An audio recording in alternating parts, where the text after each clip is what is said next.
सुल्तानुल औलिया गौसे पाक आशिक रसूल ही नहीं फना फिर रसूल थे। मेरे नबी की बात पर अगर कोई उंगली भी उठाता, आप या तो अपनी करामत से उसका मुंह तोड़ जवाब दे देते।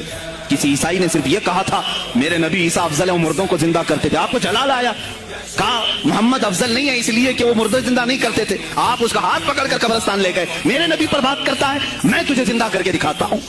अपनी करामत से मुर्दे को जिंदा करके दिखाया। अब बोल कौन अफजल है, ईसा अफजल है कि मैं अफजल? तूने तो ईसा अलैहिस्सलाम को मुर्दे जिंदा करते देखा तो नहीं, लेकिन अब्दुल कादिर को सामने देखा।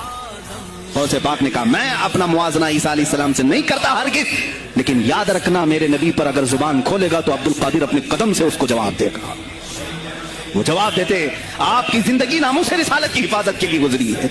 सुल्तानुल औलिया गौसे पाक रज़ियल्लाहु तआला अन्हु की बारगाह में जब एक सवाल आया कि लोग कहते हैं नबी हर जगह कैसे हाजिर हो सकते हैं, आपने खुद करके दिखा दिया। कोई साहब आए, कहा हमारे घर दावत है, आप तशरीफ लाएं, कहा ठीक है आता हूं।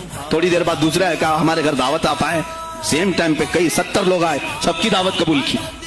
दूसरे दिन शाम में लोग आकर के फख्र कर रहे हैं आज मेरे घर शेख अब्दुल कादिर जिलानी आए थे। दूसरा कह रहा नहीं मेरे घर आए थे, तीसरा कह रहा मेरे घर आए थे। एक वक्त में सब घरों पर कैसे? सबों ने कहा उन्हीं से पूछते वो कहां गए थे। जब लोग आए तो सुनने में आता है कि आप एक दरख्त के नीचे बैठे थे।